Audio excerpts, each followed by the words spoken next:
ನಿಮ್ಗೆ ಇನ್ನೊಂದು ಏನಂದ್ರೆ ಇನ್ನೊಂದು ಬ್ರೇಕ್ ಸಿಕ್ಕಿದೆ ಅಂದ್ರೆ ಈ ಜೇಮ್ಸ್ ಅಲ್ಲಿ ಅಪ್ಪು ಸರ್ ಜೊತೆಗೆ ಸಿಕ್ಕಿದ ಪಾತ್ರ, ಆ ಪಾತ್ರ ನಿಮ್ಗೆ ಹೇಗೆ ಸಿಕ್ತು? ಸರ್ ಅದು ಕೂಡ ನಾನು ತುಂಬಾ ಬ್ಲೆಸ್ಡ್ ಅಂತ ಹೇಳಕ್ ಇಷ್ಟಪಡ್ತೀನಿ. ಸಿದ್ಧಾರ್ಥ ಮಾಡ್ತಿರ್ಬೇಕಾದ್ರೆ ಅಪ್ಪು ಸರ್ ಪರಿಚಯ ಇತ್ತು, ಬಟ್ ತುಂಬಾ ಲಾಂಗ್ ಗ್ಯಾಪ್ ಆಗಿತ್ತು. ಅದಾದ್ಮೇಲೆ ನೆಕ್ಸ್ಟ್ ಭೇಟಿ ಆಗಿದ್ದೇನೆ ಕಿನಾರೆ ಸಿನಿಮಾದಲ್ಲಿ. ನಂದೊಂದು ಸಿನಿಮಾದ್ದು ಆ ಸಿನಿಮಾದೊಂದು ಸಾಂಗ್ ರಿಲೀಸ್ ಇತ್ತು. ಅಪ್ಪು ಸರ್ದು ನಟ ಸಾರ್ವಭೌಮ ಶೂಟ್ ನಡೀತಾ ಇತ್ತು. ಆ ಟೈಮಲ್ಲಿ ಭೇಟಿ ಆಗಿದ್ದೆ, ಸರ್ ಒಂದು ಸಾಂಗ್ ರಿಲೀಸ್ ಮಾಡ್ಕೊಡ್ಬೇಕಂತ. ಅದಾದ್ಮೇಲೆ ಮತ್ತೆ ಗ್ಯಾಪ್ ಆಗಿತ್ತು. ಸಿಕ್ಕಿರೋದೇ ಜೇಮ್ಸ್ ಅಲ್ಲಿ ನಾವು. ಚೇತನ್ ಸರ್ಗೆ ಪ್ರದೀಪ್ ಅಂತ ಕೋ ಡೈರೆಕ್ಟರ್ ನನ್ನ ಇಂಟ್ರೊಡ್ಯೂಸ್ ಮಾಡ್ತಾರೆ. ನನ್ನ ಫೋಟೋಸ್ ಅಂಡ್ ನನ್ನ ಹಳೆ ಸಿನಿಮಾಗಳ ವಿಡಿಯೋಸ್ ಎಲ್ಲ ತೋರಿಸ್ತಾರೆ. ಅವ್ರು ಇಮಿಡಿಯೇಟ್ ನನ್ನ ಕರ್ಸ್ಕೊಂತಾರೆ. ಚೇತನ್ ಬ್ರದರ್ ನಂಗೆ ಹೊಸ ಪರಿಚಯ, ಫಸ್ಟ್ ಪರಿಚಯ. ನನ್ನನ್ನು ನೋಡಿದ ಕೂಡಲೇ ಇಮಿಡಿಯೇಟ್ ಆಗಿ ಒಂದು ಕ್ಯಾಮ್ರಾದಲ್ಲಿ ಒಂದು ಬೈಟ್ ತಗೊಂಡು ಅಪ್ಪು ಸರಿ ಫಾರ್ವರ್ಡ್ ಮಾಡಿರ್ತಾರಂತೆ. ಯಾಕಂದ್ರೆ ಫಸ್ಟ್ ಶೂಟ್ ಸ್ಟಾರ್ಟ್ ಆಗದೆ ನಂದು ಅಪ್ಪು ಸರ್ ಇಂದ, ಜೇಮ್ಸ್ ಸ್ಟಾರ್ಟ್ ಆಗಿರೋದು. ಸರ್ ಓಕೆ ಅನ್ಬಿಡ್ತಾರಂತೆ, ಯಾಕಂದ್ರೆ ಆ ಹೈಟ್ ಅವರಿಗೆಲ್ಲ ಏನೋ ಇಷ್ಟ ಆಗ್ಬಿಟ್ಟಿದೆ. ಅಪ್ಪು ಸರ್ದು ನಂದು ಫಸ್ಟ್ ಕಾಂಬಿನೇಷನ್ ಸೀನ್ ನಡೀತದೆ, ಕಾಡುಗಡೆ ಹತ್ರ ಎಲ್ಲ ಶೂಟ್ ಮಾಡ್ತಾರೆ. ಅಪ್ಪು ಸರ್ ಬರ್ತಾರೆ. ಆಕ್ಚುಲಿ ಸರ್ ಬೇಗ ಬಂದ್ರು, ನಾನೇ 2 ನಿಮಿಷ ಲೇಟ್ ಬಂದೆ.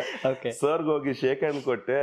ಸರ್ ಒಂದ್ಸತಿ ಎಲ್ಲೋ ನೋಡಿ ನನ್ನ ಹತ್ರ ಫೀಲ್ ಕೊಡ್ತಾರೆ. ನಾನೇ ಗೊತ್ತಾಗ್ಬಿಡ್ತು ಸರ್ ಸಿದ್ಧಾರ್ಥ ಸರ್ ಕಿನಾರೆಗೆ ಸಾಂಗ್ ರಿಲೀಸ್ ಮಾಡಿದ್ವಿ. ಎಷ್ಟು ಚೇಂಜ್ ಆಗಿದ್ರಿ ನೀವು, ಹಿಂಗೆ ಗುಡ್ ಗುಡ್ ಗುಡ್ ಆರಾಮಿದ್ದೀರಾ? ಇಲ್ಲ ಸರ್ ಸಕ್ಕತ್ತಾಗಿದ್ದೀನಿ, ಚೆನ್ನಾಗ್ ಮಾಡೋಣ ಬನ್ನಿ, ಚೆನ್ನಾಗ್ ಮಾಡೋಣ, ಚೆನ್ನಾಗಿರುತ್ತೆ ಅಂತೇಳಿ ಇಮಿಡಿಯೇಟ್ ಫೈಟ್ ಸೀಕ್ವೆನ್ಸ್ ಎಲ್ಲ ಸ್ಟಾರ್ಟ್ ಆಗುತ್ತೆ. ಎಲ್ಲ ಖುಷಿ ಪಡ್ತಾರೆ.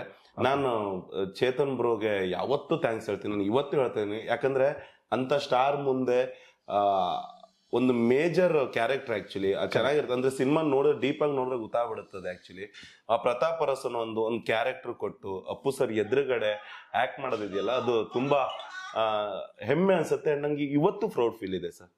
ಆಯ್ತಾ, ನಾನು ಆ ಸಿನಿಮಾನ ನೋಡ್ತಾ ಇದ್ದಾಗ ಜಾಸ್ತಿ ನೋಡೋಕಲ್ಲ, ಅಪ್ಪು ಸರ್ ತುಂಬಾ ಮಿಸ್ ಮಾಡ್ಕೊಂತೀನಿ. ನಾನು ನೋಡ್ತಾ ಇರ್ಬೇಕಾದ್ರೆ ಯಾವಾಗ್ಲೂ ಅನ್ಸೋದು ಅಪ್ಪು ಸರ್ ಇರ್ಬೇಕಿತ್ತು, ಇನ್ನೂ ಇರ್ಬೇಕಿತ್ತು. ಮೊನ್ನೆ ನಾನು ಯಾವ್ದೋ ಒಂದು ಬೈಟ್ ನೋಡಿದೆ, ಇವಾಗ ಒಂದು 10 ಮಿನಿಟ್ಸ್ ಮುಂಚೆ ಯಾರೊಬ್ಬರು ನಂಗೆ ವಾಟ್ಸಪ್ ಅಲ್ಲಿ ಕಳಿಸಿದ್ರು, ಅಪ್ಪು ಸರ್ ವಾಯ್ಸ್ ಅಂತ ಹೇಳಿ ನಂದು ಮತ್ತೆ ಸೀಕ್ವೆನ್ಸ್ ಶಿವಣ್ಣ ಡಬ್ ಮಾಡಿದೆ, ಅಪ್ಪು ಸರ್ ಒರಿಜಿನಲ್ ವಾಯ್ಸ್ ಅಂತ ಏನು ಟ್ಯಾಗ್ ಮಾಡಿ ನಂಗೆ ಇವಾಗ ಕಳಿಸಿದೆ. ಮತ್ತೆ ನೋಡಿದೆ ನಾನು ಅವ್ರನ್ನ ಪದೇ ಪದೇ ನೆನ್ಸ್ಕೋದು. ಯಾರು ಹಿಂಗ್ ಕಳಿಸ್ತಾನೆ ಇರ್ತಾರೆ ಪದೇ ಪದೇಗೆ.